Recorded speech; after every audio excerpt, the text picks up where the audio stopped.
Hello friends, आपका स्वागत है हमारे चैनल ग्लैंस अकेडमी पर। फ्रेंड्स, मैं निशु। आज हम पढ़ेंगे आरओ के PYQ previous year question paper, जिसमें हम पढ़ेंगे मेडुअल यानी मध्यकालीन भारत को। इसके हम प्री प्लस मेंस दोनों ही कवर करेंगे। आइए स्टार्ट करते हैं। 2021 का प्री का पहला क्वेश्चन है, दिल्ली सल्तनत के किस सुल्तान के शासनकाल में शाही महलों में हिंदू देवी देवताओं की पूजा होती थी? तो ये थे आपके नसरुद्दीन खुसरो शाह। इनके शासनकाल में जो है हिंदू देवी देवताओं को पूजा जाता था। ये जो थे हिंदू धर्म से परिवर्तित मुसलमान थे। कौन? नसरुद्दीन खुसरो शाह। खिलजी वंश का अंतिम शासक भी यही था। कौन था? नसरुद्दीन खुसरो शाह। पैगंबर से सेनापति की उपाधि इसने धारण की थी। अगला हम देखते हैं इसी के बारे में कुछ इंपॉर्टेंट बात।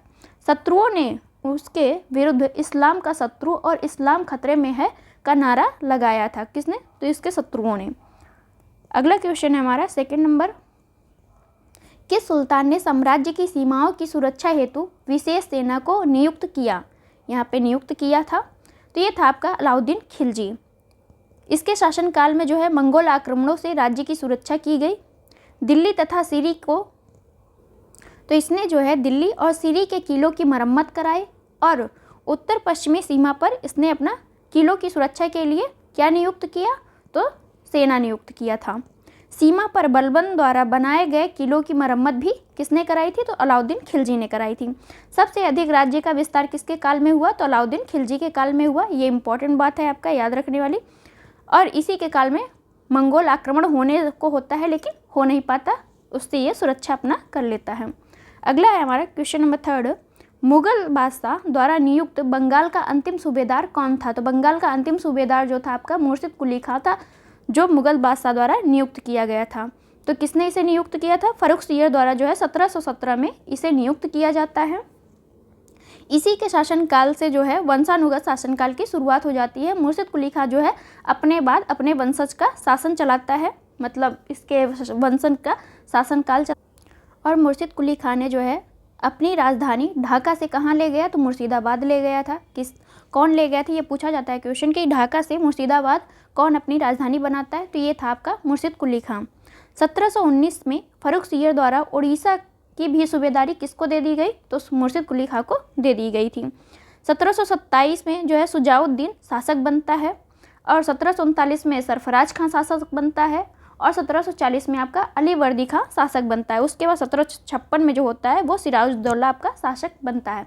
तो इस तरह से देखते हैं मुर्शिद कुली खां के बाद कौन कौन शासक आते हैं। तो सुजाउद्दीन होता है, फिर सरफराज खां होता है, सरफराज खां, और उसके बाद अलीवर्दी खां, उसके बाद आपका सिराजुद्दौला। इसी के टाइम पे, सिराजुद्दौला के टाइम पे आपका प्लासी का युद्ध होता है। अगला हम देखेंगे क्वेश्चन नंबर 4 को, किसे गुरु नानक ने अपना उत्तराधिकारी घोषित किया था? तो लहना या जिसे हम गुरु अंगद कहते हैं उसको जो है उत्तराधिकारी घोषित किया था। किसने? गुरु नानक ने। 1504 ईस्वी को पंजाब के फिरोजपुर में हरी के गांव में जो है इनको घोषित किया गया। अगला हम देखेंगे 2017 का प्री का काल क्रमानुसार इसमें व्यवस्थित करना था। तो तराइन का युद्ध, द्वितीय युद्ध कब होता है? 1192 में होता है। और प्रथम युद्ध कब होता है? तो 1191 ईस्वी में होता है। जलालुद्दीन खिलजी की हत्या कब हुई? तो 1296 ईस्वी में आपका जलालुद्दीन खिलजी की हत्या होती है। कौन करता है? आप लोग कमेंट बॉक्स में ज़रूर बताइएगा। अफगान षड्यंत्र, ये अफगान षड्यंत्र कब होता है? तो 1325 ईस्वी में।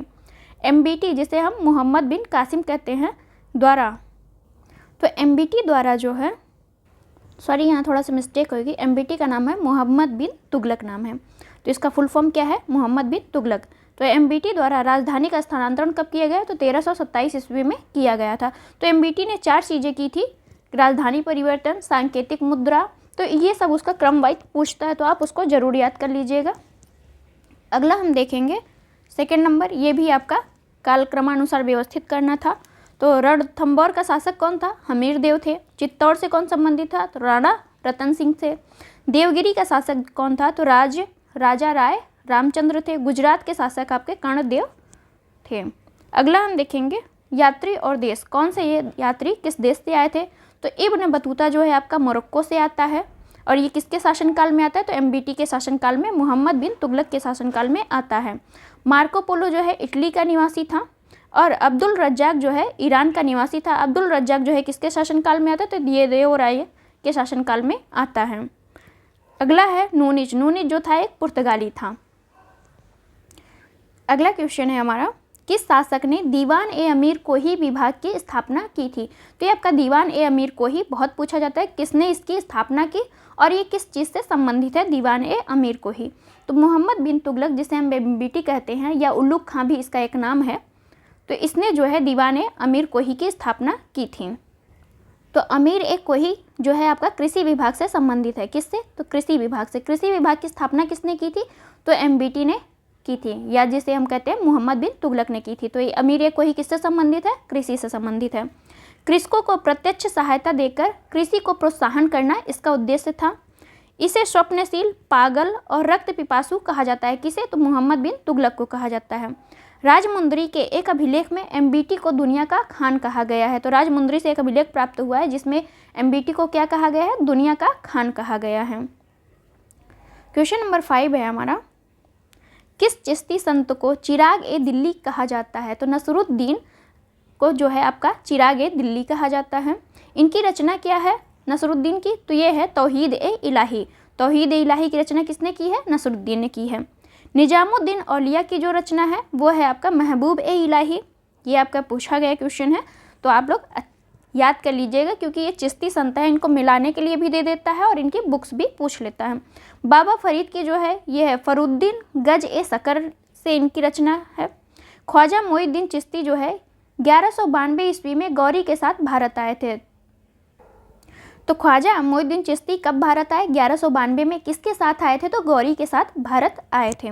और भारत में चिश्तिया संप्रदाय की नींव किसने रखी? तो ख्वाजा मोइनुद्दीन चिश्ती ने रखी थी, याद रखिएगा। अगला क्वेश्चन है हमारा, किस शासक ने शाहरुख नामक चांदी का सिक्का चलाया था? तो बाबर ने जो है शाहरुख नामक चांदी का सिक्का चलाया था। तो इम्पॉर्टेंट है शाहरुख, आप शाहरुख खान से याद रख सकते हैं कि चांदी का सिक्के किसने चलाया? बाबर ने चलाया था। 2016 का प्री का री एग्जाम है। दिल्ली सल्तनत के किस शासक ने अपने आप को खलीफा घोषित कर लिया था? तो मुबारक खिलजी ने जो है अपने आप को खलीफा घोषित किया था।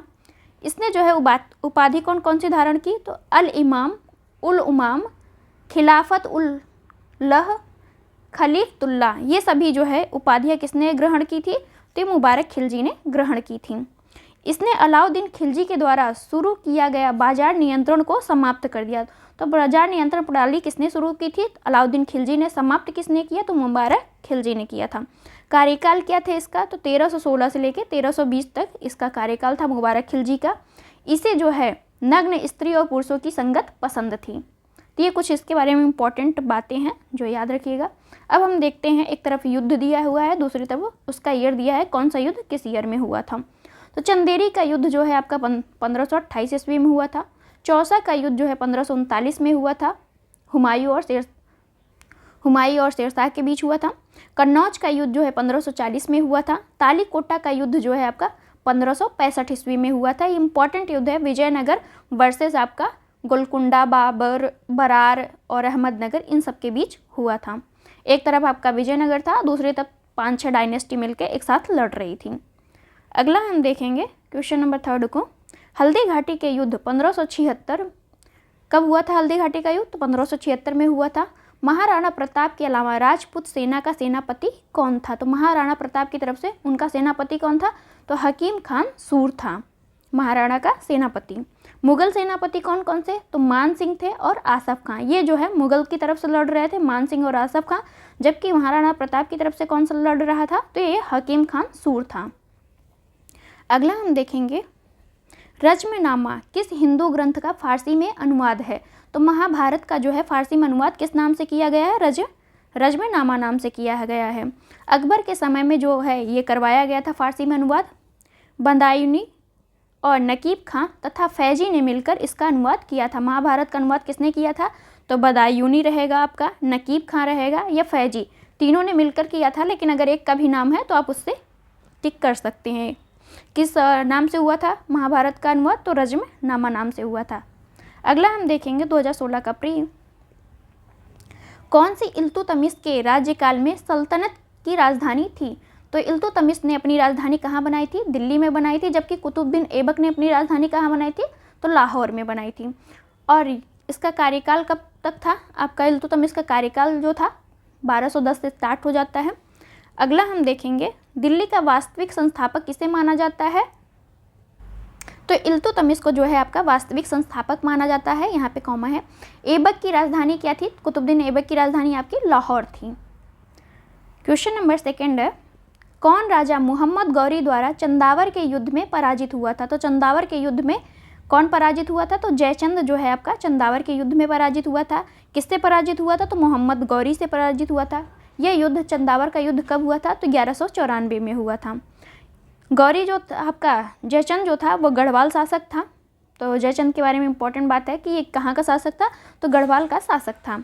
इनके दरबार में हर्ष संस्कृत के विद्वान थे। हर्ष नामक एक संस्कृत के विद्वान थे। किसके शासनकाल में? तो जयचंद के शासनकाल में। हर्ष की रचना क्या है?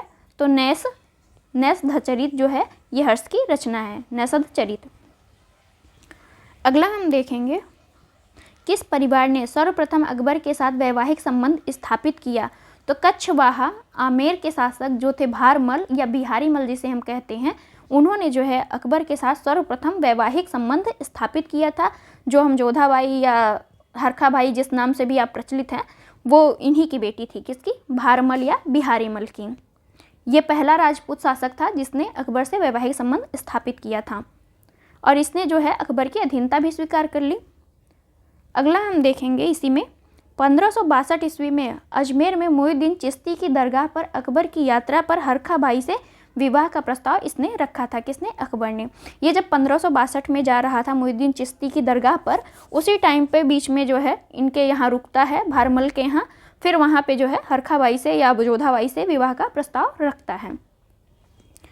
अगला हम देखेंगे, एक तरफ आपके अंग्रेज शासक हैं और वो कब से कब भारत में आए और कितना रहे उसी का कार्यकाल दिया हुआ है। तो देखते हैं, हॉकिंस जो है 1608 में आता है भारत और 1611 ईस्वी तक यहाँ रहता है। टॉमस रो कब आता है? तो 1615 ईस्वी से लेके 1619 ईस्वी तक रहता है।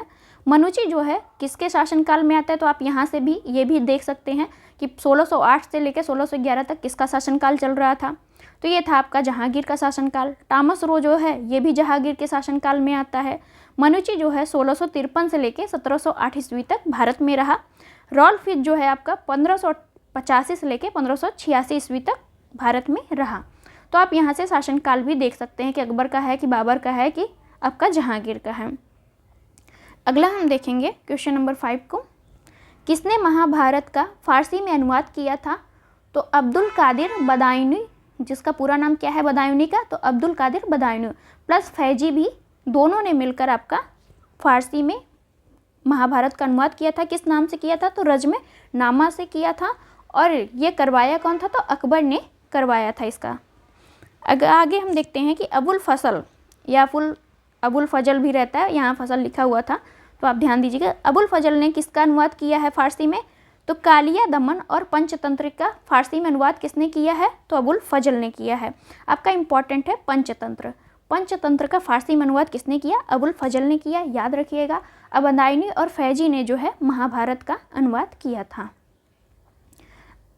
क्वेश्चन नंबर 6 है, किसका मकबरा भारत से बाहर स्थित है? तो जहांगीर का मकबरा जो है भारत से बाहर स्थित है। कहाँ पे स्थित है? तो लाहौर में। इसकी मृत्यु कब हुई थी जहांगीर की? तो 1627 में जहांगीर की मृत्यु हुई थी। और निर्माण कौन कराया था मकबरे का? तो नूरजहां ने जो है निर्माण कराया था मकबरे का। किसके मकबरे का? तो जहांगीर के मकबरे का। हुमायूं का मकबरा कहाँ है? तो दिल्ली में है, आप लोग घूम भी आए होंगे। औरंगजेब का मकबरा जो है औरंगाबाद महाराष्ट्र में स्थित है। जहांदार शाह का मकबरा जो है आपका खुसरोबाग इलाहाबाद में स्थित है। तो जहांदार शाह का मकबरा कहाँ है? खुसरोबाग में स्थित है, इलाहाबाद में। अब हम देखेंगे 2014 का पहला क्वेश्चन है हमारा, किसे शाहजहां ने शाह बुलंद इकबाल की पदवी दी थी? तो दारा सिकोह को जो है शाहजहां ने शाह बुलंद इकबाल की पदवी दी थी, जो इनके छोटे बेटे थे दारा सिकोह। सॉरी, छोटा नहीं, ये बड़ा बेटा था। दारा सिकोह शाहजहां का बड़ा बेटा था।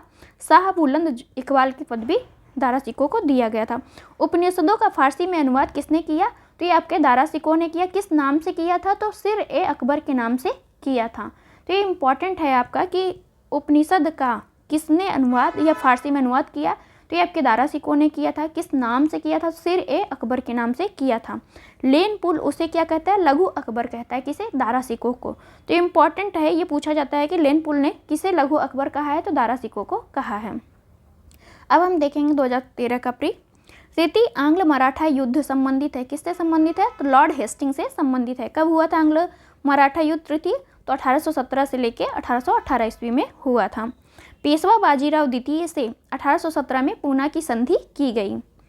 सिंधिया से भी 1817 में ग्वालियर की संधि की गई। तो यहाँ पे ये चीज़ आप देख सकते हैं, पेशवा बाजीराव से कौन सी संधि की गई थी? तो पूना की संधि की गई थी। कब की गई थी? 1817 में की गई थी। सिंधिया से भी 1817 में ग्वालियर की संधि की गई थी। होलकर से जो है 1818 में मंदसौर की संधि की गई। अगला हम यहीं पे देखेंगे कि अंग्रेजों ने पेशवा पद समाप्त कर दिया तृतीय आंग्ल मराठा युद्ध से, और बाजीराव द्वितीय को कानपुर के बिठूर में पेंशन पर भेज दिया था। तो किसने, कब जो है आपका अंग्रेजों ने पेशवा पद को समाप्त किया? तो 1818 में जो है तृतीय आंग्ल मराठा युद्ध में समाप्त कर देता है। कौन? अंग्रेजों ने पेशवा पद को समाप्त कर दिया। और जो बाजीराव द्वितीय उस टाइम के शासक थे, उनको जो है कहाँ भेज दिया जाता है? तो कानपुर के बिठूर में भेज दिया जाता है कि पेंशन हम आपको देंगे, अब आप यहाँ से चले जाइए अपना राजपाट छोड़ छाड़ के। अगला हम देखेंगे 2010 का प्री का री एग्जाम। पहला क्वेश्चन है हमारा, बेरोजगारी के सहायतार्थ दिल्ली के किस सुल्तान ने रोजगार कार्यालय की स्थापना की थी? तो रोजगार कार्यालय की स्थापना किसने की थी? तो फिरोज शाह तुगलक ने की। फिरोज शाह तुगलक को FST भी कहते हैं। क्या कहते हैं? FST शॉर्ट नेम है इसका। दीवान ए खैरात की स्थापना किसने की थी? तो ये भी FST ने या फिरोज शाह तुगलक ने की थी। दीवान ए खैरात में क्या होता था? तो अनाथ स्त्रियों और विधवाओं से संबंधित ये स्थापना की गई थी एक कार्यालय के रूप में, जहाँ पे स्त्रियाँ और विधवा स्त्रियाँ और अनाथ स्त्रियाँ रहती थीं। अगला हम देखेंगे क्वेश्चन नंबर 2 है हमारा, कौन शासक उच्च शिक्षित था? तो शेरशाह, ऑप्शन के अकॉर्डिंग शेरशाह जो था वो सबसे ज़्यादा शिक्षित था। जौनपुर में रहकर इसने अरबी, फारसी, इतिहास पर विशेष अध्ययन किया था। तो कहाँ पे इसने अध्ययन किया था? जौनपुर में किया था। जौनपुर को क्या कहा जाता है? तो पूर्व का सिराज भी कहा जाता है। बेसनगर अभिलेख, तो अभिलेख कौन सा है आपका? बेसनगर। बेसनगर अभिलेख का हेलियोडोरस का कहाँ का निवासी था? तो बेसनगर जो अभिलेख है इसके अनुसार हेलियोडोरस कहाँ का निवासी था? तो ये जो था आपका तक्षशिला का निवासी था। कौन? हेलियोडोरस। शुंग वंश के 9वें शासक भागभद्र के शासन को 14वें वर्ष जो है तक्षशिला में यवन शासक एंटियालकिड्स का राजदूत कौन था? हेलियोडोरस था, जो किसके शासनकाल में आया था? तो भागभद्र के शासनकाल में आया था। भागभद्र का शासनकाल कहाँ चल रहा था? तो ये आपका विदिशा जो उज्जैन काज का पार्ट है आपका भोपाल वाला, वहाँ पे आया था। विदिशा में वासुदेव के सम्मान में इसने गरुड़ स्तंभ की स्थापना की थी। तो पूछा जाता है आपका क्वेश्चन कि गरुड़ स्तंभ की स्थापना की तो एंटियालकिड्स का राजदूत कौन था? हेलियोडोरस। इसी ने जो है गरुड़ स्तंभ की स्थापना कहाँ पे की थी? तो विदिशा में की थी। उस टाइम शासक कौन था वहाँ का? तो शुंग वंश का शासक भागभद्र था। अगला हम देखेंगे इसी में, शुंग काल में जो है संस्कृत भाषा का उत्थान हुआ था। तो किस काल में आपका संस्कृत भाषा का उत्थान हुआ? शुंग काल में हुआ था। क्वेश्चन नंबर 4 देखेंगे, मध्यकालीन भारत के मुगल शासक कैसे थे? तो ये चगताई तुर्क थे। पिता से तैमूर वंश तथा माता से मंगोल का मिश्रण तुर्की नस्ल का क्या कहलाता था? चगताई तुर्क कहलाता था। तो पिता के तरफ से कौन था? तैमूर वंश का बाबर था, और मंगोल माता की तरफ से मंगोल का था। तो इस वजह से इन दोनों का मिश्रण क्या कहलाया? चगताई तुर्क कहलाया। अगला हम देखेंगे क्वेश्चन नंबर 5 को, मुगल मनसबदारी के बारे में देखते हैं। मनसबदारी व्यवस्था में क्या क्या इंपॉर्टेंट था? तो जात एवं सवार पद प्रदान किए जाते थे इसमें मनसबदारी व्यवस्था में। मनसबदारों के 3 वर्ग थे। टोटल मनसबदारों के कितने वर्ग थे? 3 थे। मनसबदार जो थे अनुवांशिक नहीं होता था। मनसबदार कोई अनुवांशिक व्यक्ति नहीं होता था, मतलब पिता को पुत्र से अपने पुत्र को, ऐसा कोई सिस्टम नहीं था। मनसबदार, ये स्टेटमेंट आपका मोस्टली दिया जाता है कि मनसबदार जो था अनुवांशिक था या नहीं, तो यह वंशानुगत नहीं था। मीर बख्शी कार्यालय द्वारा इनको वेतन दिया जाता था। तो मनसबदार को वेतन कहाँ से मिलता था? मीर बख्शी के कार्यालय से मिलता था। तो ये कुछ मनसबदार के बारे में इंपॉर्टेंट बातें हैं, जान लीजिए। जात किसे कहते थे? तो व्यक्ति के वेतन तथा पद की स्थिति का बोध होता था। हम किससे होता था? तो जात से होता था। असवार क्या होता था? घुड़सवार की संख्या का बोध होता था, कितने जो है घोड़े इनके पास रखे गए हैं, या इनके 100-200 जो भी घोड़े हों वो इनसे संबंधित है आपका सवार पद से। लेकिन जात क्या कहलाता था? जात पद क्या करता था? तो वो वेतन और उसके पद की स्थिति को बताता था।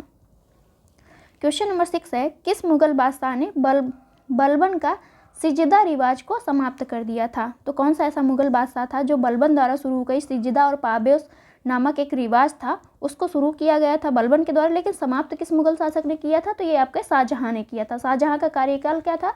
तो 1636 लेके 1637 में इसने इसको समाप्त कर दिया था।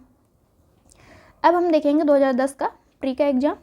अल-बुरनी भारत में आया था। अल-बुरनी जो है भारत में कब आया था? तो 11वीं शताब्दी में भारत आया था। ये जो है महमूद गजनवी के साथ भारत आया। कौन? अल-बुरनी। इसकी बुक है अल-बुरनी की किताबुल हिंद, बहुत फेमस बुक है और हमेशा पूछी जाती है कि अल-बुरनी ने किस बुक की मतलब लिखा है? तो ये आपका किताबुल हिंद की।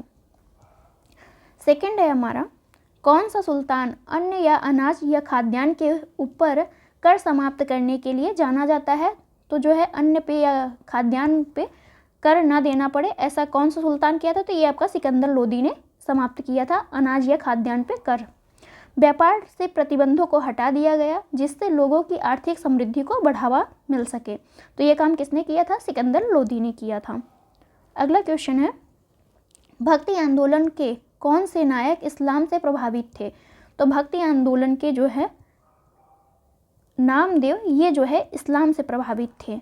तो यहाँ पे ये ध्यान देने वाली बात है कि नामदेव कौन से धर्म से प्रभावित थे? तो इस्लाम धर्म से प्रभावित थे।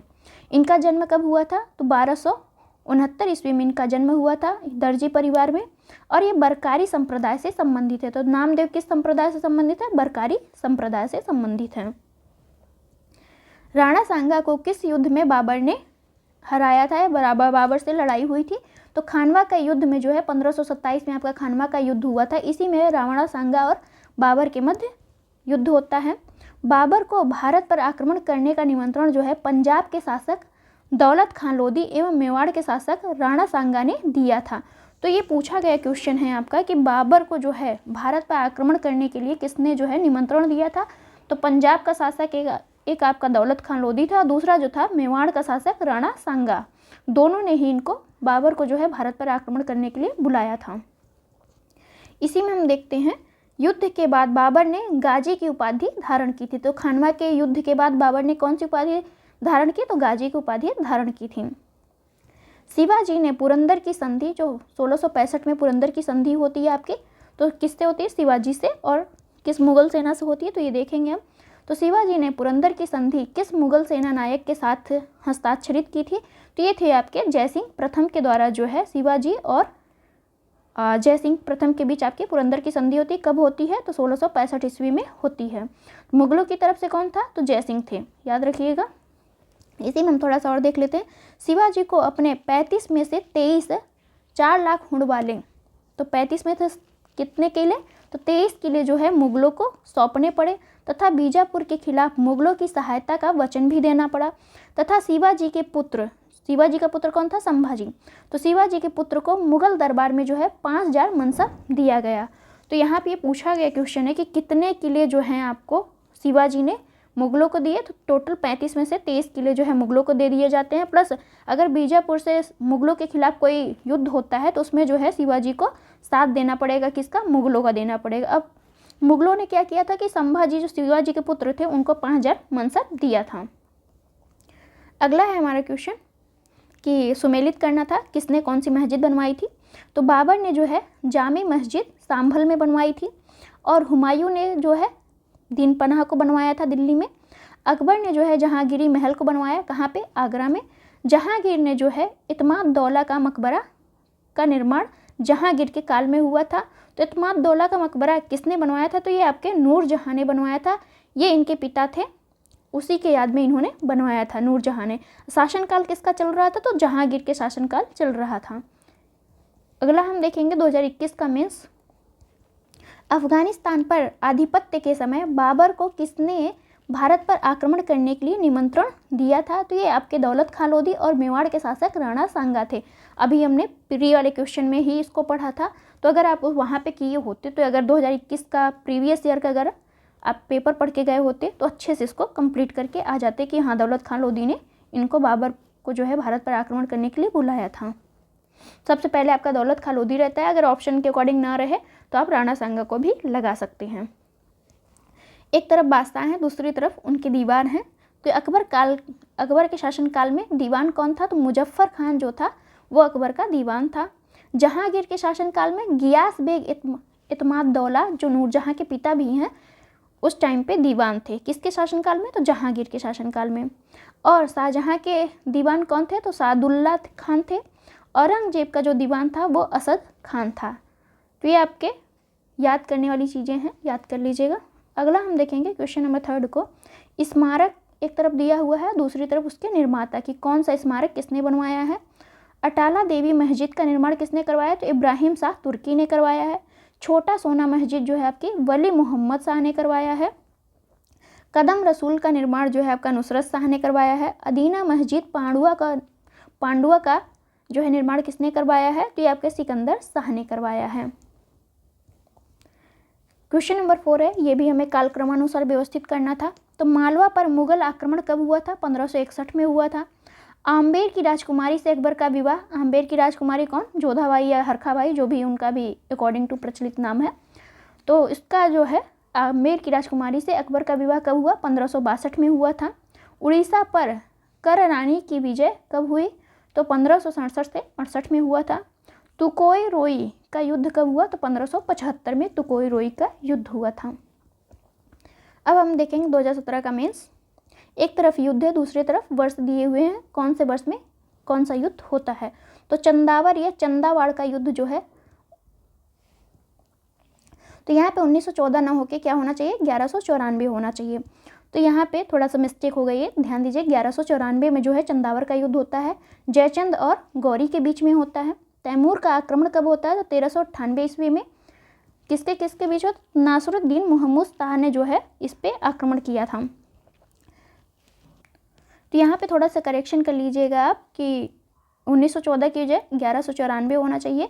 चंदावर का युद्ध कब होता है? 1194 में। तैमूर का आक्रमण कब होता है? तो 1398 में। किसके शासनकाल में होता है?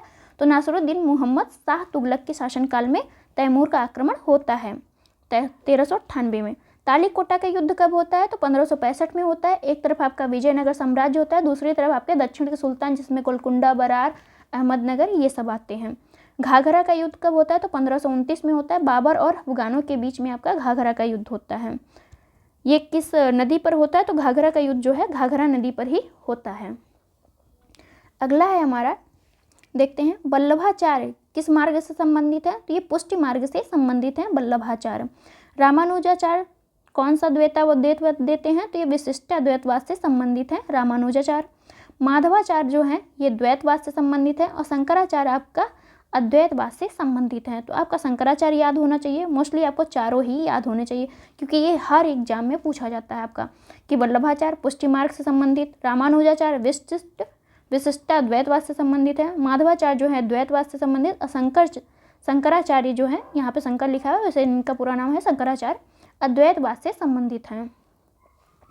क्वेश्चन नंबर 3 है, बाबरनामा जिसे हम क्या कहते हैं? तुजुक ए बाबरी।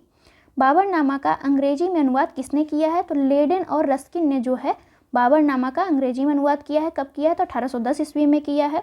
ये जो है बाबरनामा बाबर की आत्मकथा, बाबरनामा जो है जिसे हम क्या कहते हैं, ये बाबर की आत्मकथा है। और बाबर की आत्मकथा किस भाषा में थी?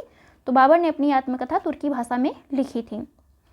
बाबरनामा को हम तुजुक ए बाबरी भी कहते हैं। अगला देखते हैं, कौन मुगल काल में राजा बनाने वाले थे? तो मुगल काल में राजा बनाने वाले किसे हम कहते हैं? तो सैयद बंधु के नाम से फेमस थे ये। इनका दोनों भाई थे, हुसैन अली और अब्दुल्ला अली। ये दोनों ही सैयद बंधु के नाम से प्रचलित थे और इन्हें जो है किंग मेकर कहा जाता है, हुसैन अली को और अब्दुल्ला को। क्वेश्चन नंबर 5 है, दारा सिकोह को किस स्थान पर दफनाया गया है? तो दारा सिकोह को जो है दिल्ली में दफनाया गया है। औरंगजेब के द्वारा की गई नृशंस हत्या, मतलब औरंगजेब ने दारा सिकोह की हत्या की थी। कब की थी? तो 1659 ईस्वी में की थी। तो औरंगजेब के द्वारा की गई नृशंस हत्या के बाद दारा सिकोह का शव जो है हुमायूं के मकबरे के पास दफनाया गया है। तो दिल्ली में कहाँ पे है? हुमायूं के मकबरे के पास ही दफनाया गया है। किसको? दारा सिकोह को।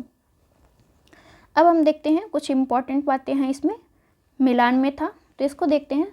दौराह का युद्ध या दोहरैया का युद्ध 1532 में हुमायूं और अफगानों के बीच होता है, जिसमें अफगान हार जाते हैं। चौसा का युद्ध किसके किसके बीच होता है, तो 1539 में होता है, हुमायूं और शेरशाह के बीच होता है, जिसमें हुमायूं हार जाता है। कन्नौज का युद्ध जो है ये 1540 में होता है, हुमायूं और शेरशाह के मध्य ही होता है, इसमें भी हुमायूं आपका हार जाता है। अगला हम देखेंगे सामोगढ़ का युद्ध जो 1658 ईस्वी में होता है। उत्तराधिकार का युद्ध था जिसमें शाहजहां के पुत्रों, जिसमें औरंगजेब और दारा शिकोह और जो भी एक दो उनके पुत्र थे उनके बीच हुआ। तो इसमें जो है आपका कौन जीतता है, तो औरंगजेब जो होता है विजयी होता है। तो ये था आपका सामोगढ़ का युद्ध जिसमें उत्तराधिकार के लिए युद्ध हुआ था औरंगजेब के बीच और शाहजहां के और पुत्र, ये भी औरंगजेब भी आपका शाहजहां का ही पुत्र था। जिंदा पीर के नाम से किसे जाना जाता है, तो औरंगजेब को जो है जिंदा पीर के नाम से जाना जाता है। तो ये कुछ इंपॉर्टेंट थे लाइन जो आपको याद करने कि कौन सा युद्ध कब हुआ, इसमें क्या इसकी जो है घटना रही, ये भी इसमें दिया गया है। अब हम देखेंगे 2016 का मेंस का री एग्जाम। शेरशाह सूरी का अंतिम अभियान किस राज्य के विरुद्ध था, तो शेरशाह सूरी का अंतिम अभियान जो है कालिंजर का जो किला है यूपी में आपका बांदा में पड़ता है, तो कालिंजर महोत्सव भी फेमस है आपका। तो ये जो है शेरशाह का अंतिम जो अभियान था वो कालिंजर पर था 1545 में। इसी में जो होता है बम का गोला फटने से शेरशाह की मृत्यु हो जाती है। कन्नौज का युद्ध कब होता है, तो 1540 ईस्वी में जो है कन्नौज का युद्ध होता है। अगला हम देखेंगे कालक्रमानुसार इसको व्यवस्थित करना था। तो कन्नौज का युद्ध 1540 में हुमायूं और शेरशाह के बीच होता है। चौसा का युद्ध जो है 1539 में हुमायूं और शेरशाह के बीच होता है, दोनों में जो है आपका शेरशाह जीत जाता है। तालीकोटा का युद्ध 1565 में बहमनी और विजयनगर साम्राज्य के बीच होता है, जिसमें आपके पास दक्षिण के 4-5 राज्य रहेंगे प्लस आपका एक तरफ विजयनगर साम्राज्य रहेगा। खानवा का युद्ध जो है 1527 ईस्वी में होता है, बाबर और राणा सांगा के मध्य होता है। तो ये जो है आपके युद्ध हैं और ये हर बार पूछे जाते हैं, तो ये आपके तैयार होने चाहिए। अगला हम देखेंगे मुगल साम्राज्य के पतन के बाद मराठा सबसे शक्तिशाली देशशक्ति के रूप में उभरे। तो ये बात सही है आपकी। मराठा पहले शासक थे जिनके पास एकीकृत भारतीय राष्ट्र की संकल्पना थी। तो दोनों ही बात जो है आपकी सही है, दोनों कथन कारण को स्पष्ट भी करते हैं या व्याख्या भी करते हैं। अगला हम देखते हैं शिवाजी के बारे में, छत्रपति शिवाजी के बारे में कुछ चीज़ें हैं। शिवाजी ने 1656 तक चाकन, पुरंदर व सूपा पर विजय प्राप्त की। तो 1556 में जो है शिवाजी ने चाकन, पुरंदर और सूपा पर जो है विजय प्राप्त की थी। 1657 ईस्वी में पहली बार उनका मुगलों से मतभेद हुआ। तो मुगलों से मतभेद कब हुआ था, 1657 में हुआ था। अफजल खां का प्रकरण जो 1659 में हुआ। शिवाजी ने 1664 में सूरत शहर पर आक्रमण कर उसे लूटा था। तो शिवाजी ने जो है सूरत को कब लूटा, तो 1664 ईस्वी में लूटा। अगला हम देखेंगे क्वेश्चन नंबर 4 को, कौन सी मुद्रा छत्रपति शिवाजी के राज्य में प्रचलित रजत मुद्रा थी। तो शिवाजी के राज्य में कौन सी जो है रजत मुद्रा प्रचलित थी, तो ये थी आपकी लारी, रूका, और लारी को क्या कहते हैं, असरफी टका भी कहते हैं। तो ये दोनों जो है मुद्रा प्रचलित थी, रजत की मुद्रा थी ये शिवाजी के काल में, जबकि रुपया का प्रचलन शिवाजी के काल में नहीं था। रुपया का प्रचलन कब से आया, आप लोग बताइए कमेंट बॉक्स में। कश्मीर के शासक जैनुल आबदीन का वास्तविक नाम क्या था। तो कश्मीर का शासक कौन था, जैनुल आबदीन। इसका वास्तविक नाम क्या था, तो शाही खां जो था इसका वास्तविक नाम था। इसने जो है राजतरंगिणी व महाभारत का जो है फारसी में अनुवाद कराया था। तो किसके शासनकाल में राजतरंगिणी का और महाभारत का फारसी में अनुवाद हुआ, तो जैनुल आबदीन जो कश्मीर का शासक था इसके काल में हुआ था। इसका वास्तविक नाम शाही खां था। उपाधि इसने किसकी धारण की थी, तो वुड शाह की जो है उपाधि जैनुल आबदीन ने धारण की थी। कश्मीर का अकबर भी इसे कहा जाता है, क्यों कहा जाता है, क्योंकि ये उदार नीतियों के कारण जो है इसे कश्मीर का अकबर कहा जाता है। कश्मीर का अलाउद्दीन, इसे जो है कश्मीर का अलाउद्दीन भी कहते हैं जैनुल आबदीन को। क्यों कहते हैं, क्योंकि इसने मूल्य नियंत्रण के कारण इसे जो है कश्मीर का अलाउद्दीन भी कहते हैं। और भी हम देखते हैं कुछ इंपॉर्टेंट बातें इसके बारे में। तो कश्मीर के वूलर झील में जैना लंका द्वीप का निर्माण करवाया था। तो इसने जो है वूलर झील के पास जैना लंका का निर्माण भी करवाया था। शिकायतनामा ग्रंथ की रचना भी इसी ने की है। अगला हम देखेंगे क्वेश्चन को, हल्दी घाटी का युद्ध 1576 में होता है। तो हल्दी घाटी का युद्ध महाराणा प्रताप की राजदूत सेना का सेनापति कौन था, तो हल्दी घाटी में महाराणा महाराणा प्रताप का सेनापति कौन था? तो हकीम खां सूर था, जो एक अफगान था। अब मुगल का नेतृत्व कौन कर रहा था? मान सिंह कर रहा था और आसफ खां कर रहा था। तो ये दो जो थे मुगल की तरफ से थे और हकीम खां सूर जो थे वो महाराणा प्रताप की तरफ से लड़ रहे थे। अगला हम देखेंगे किस सुल्तान ने गढ़मुक्तेश्वर की मस्जिद की दीवारों पर अपने शिलालेखों में स्वयं को खलीफा का सहायक कहा है? तो बलबन ने जो है अपने को खलीफा का सहायक बताया है। कौन सी मस्जिद की दीवारों पर? तो गढ़मुक्तेश्वर में मस्जिद की दीवारों पर इसने जो है शिलालेख खुदवाए हैं, उसी पे जो है अपने को खलीफा का सहायक बताया है। किसने? बलबन ने। ख्वाजा मोइनुद्दीन चिश्ती शिष्य थे, किसके शिष्य थे? तो ख्वाजा उस्मानी हारूनी के शिष्य कौन थे? तो ख्वाजा मोइनुद्दीन चिश्ती थे। भारत में सर्वप्रथम इसका प्रचार किसने किया था? तो मोइनुद्दीन चिश्ती ने किया था। 1192 में जो है गोरी के साथ कौन आया था भारत? तो ये आपके मोइनुद्दीन चिश्ती आए थे। और भी हम देखते हैं इसके बारे में। और 1236 में इनकी मृत्यु हो गई थी, किसकी? तो ख्वाजा मोइनुद्दीन चिश्ती की। इनके शिष्य कौन थे? मोइनुद्दीन चिश्ती के शिष्य कौन थे? तो कुतुबुद्दीन बख्तियार काकी जो थे इनके शिष्य थे। मोइनुद्दीन चिश्ती किसके शिष्य थे? तो उस्मानी हारूनी के। और मोइनुद्दीन चिश्ती का शिष्य कौन था? तो ये आपके बख्तियार काकी थे। थोड़ा सा है, आप याद कर लीजिएगा क्योंकि ये पूछा जाता है। अब हम देखेंगे कालक्रम अनुसार रचना और लेखक और उनका कार्यकाल। तो मृगावती की रचना जो है आपका कुतुबन ने की थी। कब की थी? तो 1503 में। मधुमालती की रचना मंझन ने की। कब की? 1545 ईस्वी में। पद्मावत की रचना जो है आपकी मलिक मोहम्मद जायसी ने की थी 1540 ईस्वी में। इंद्रावती की रचना नूर मोहम्मद ने 1743 ईस्वी में की थी।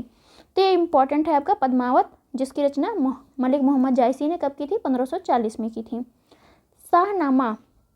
शाहनामा का लेखक फरिश्ता किसके दरबार से संबंधित है? तो शाहनामा का लेखक कौन है? पहली बात तो यही देख लीजिए, फरिश्ता है। और ये किसके दरबार से संबंधित है? तो ये आपके महमूद गजनवी के दरबार से संबंधित है। और शाहनामा का लेखक आपका फरिश्ता के साथ साथ फिरदौसी भी है, तो याद रखिएगा फरिश्ता और फिरदौसी दोनों ने ही आपका शाहनामा लिखा है। अगला हम देखेंगे क्वेश्चन नंबर 5 को। औरंगजेब की मृत्यु के समय मराठा नेतृत्व किसके हाथों में था? तो ये आपके ताराबाई के हाथों में था, जो किसकी बीवी थी? तो राजा राम की बीवी थी। और राजा राम की मृत्यु के बाद जो है इसका शासन कौन देख रहा था? तो ताराबाई देख रही थी। शिवाजी सेकंड जो थे ताराबाई के पुत्र थे और ये 4 वर्ष के उस टाइम के थे। तो उनके साथ एवज में जो है गद्दी पर कौन बैठा हुआ था? तो ताराबाई बैठी हुई थी। अगला हम देखेंगे 2010 का री एग्जाम का मेंस। आगरा नगर की स्थापना किसने की है? तो आगरा नगर की स्थापना जो है सिकंदर लोदी द्वारा की गई है। कब की गई है? तो 1506 ईस्वी में। कहाँ पे की गई है? आगरा में की गई है। और इसी को अपनी राजधानी बनाया था इन्होंने। किसको? आगरा को अपनी राजधानी किसने बनाया? तो सिकंदर लोदी ने बनाया।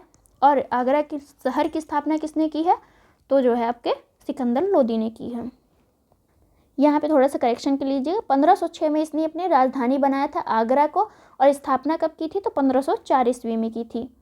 तो ये थोड़ा सा इंपॉर्टेंट है, याद कर लीजिए। 1504 में आगरा नगर की स्थापना करता है सिकंदर लोदी और 1506 में उसे अपनी राजधानी बना लेता है। भूमि मापन के लिए गजे सिकंदरी का पैमाना किसने प्रयोग किया था? तो गजे सिकंदरी नाम से पैमाना जो है सिकंदर लोदी प्रयोग करता है। किसके लिए? तो भूमि मापन के लिए। गुलरुखी नाम से या शीर्षक से जो है फारसी में कविताएं कौन लिखता है? तो ये आपका सिकंदर लोदी लिखता है। ये आपका कुछ पूछा गया क्वेश्चन है कि गुलरुखी नाम से कविताएं कौन करता है? ये आपका सिकंदर लोदी करता है।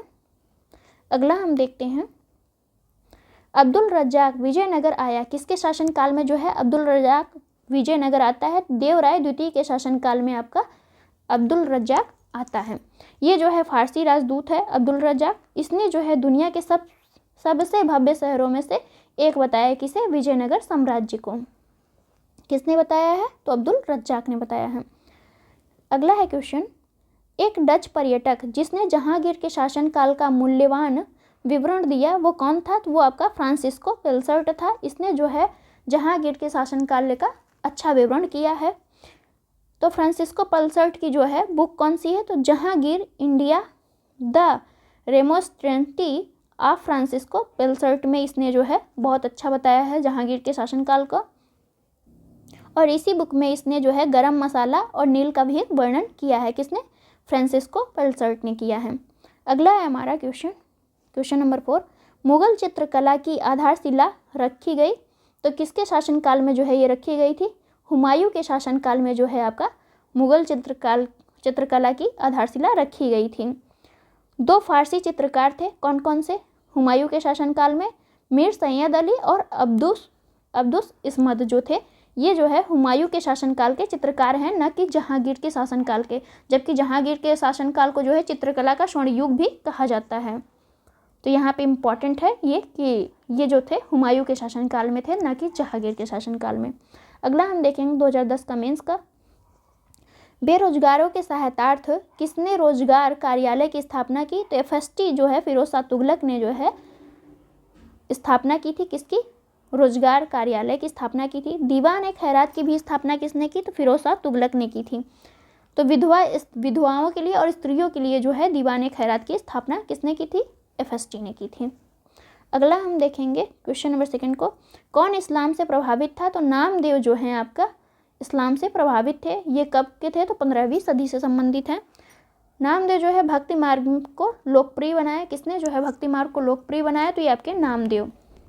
मूर्ति पूजा और कर्मकांड के विरोधी थे नामदेव।